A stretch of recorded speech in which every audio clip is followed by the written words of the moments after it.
یہ صحیح بخاری کی حدیث نمبر 6 اور قرآن کی موجودہ ترتیب پر ہمارا ایک مختصر جائزہ ہے۔ آج ہم یہ سمجھیں گے کہ آخر رمضان میں نبی کریم صلی اللہ علیہ وسلم کی بے مثال سخاوت اور آج ہمارے گھروں میں موجود قرآن کی حتمی ترتیب کا آپس میں کیا زبردست تعلق ہے۔ تو ہمارا پہلا نقطہ ہے رمضان میں آپ صلی اللہ علیہ وسلم کی حیرت انگیز سخاوت۔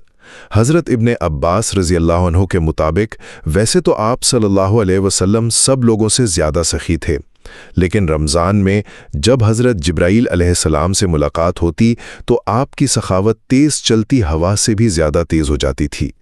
اب آپ سوچیں تیز ہوا کی ہی مثال کیوں دی گئی؟ کیونکہ ہوا بغیر کسی تفریق کے ہر چیز کو فائدہ پہنچاتی ہے۔ بالکل ویسے ہی آپ صلی اللہ علیہ وسلم کا فیض سب کے لیے عام ہو جاتا تھا۔ اس کے بعد ہمارا دوسرا نقطہ ہے مدارسہ، یعنی قرآن کا دورہ کرنا۔ آپ صلی اللہ علیہ وسلم ہر رات حضرت جبرائیل علیہ السلام کے ساتھ قرآن سنتے اور سناتے تھے۔ اب یہاں ذہن میں یہ سوال آ سکتا ہے کہ بھئی جب قرآن براہ راست آپ صلی اللہ علیہ وسلم پر ہی نازل ہو رہا تھا تو اسے روزانہ دہرانے کی کیا ضرورت تھی؟ دراصل یہ عمل ہمیں سکھاتا ہے کہ علم کو پختہ رکھنے کے لیے دہرائی یعنی ریویژن کرنا کتنا زیادہ لازمی ہے۔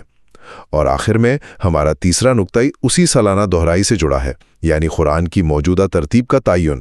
آپ صلی اللہ علیہ وسلم کی زندگی کے آخری سال حضرت جبرائیل علیہ السلام کے ساتھ مکمل قرآن کا 2 مرتبہ دور کیا گیا۔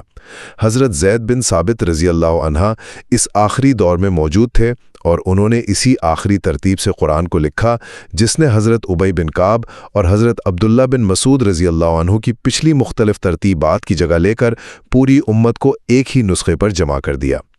مختصر یہ کہ رمضان صرف روزے کا نام نہیں بلکہ یہ تیز ہوا جیسی سخاوت اور ہماری موجودہ قرآنی ترتیب کی شاندار تکمیل کا مہینہ ہے۔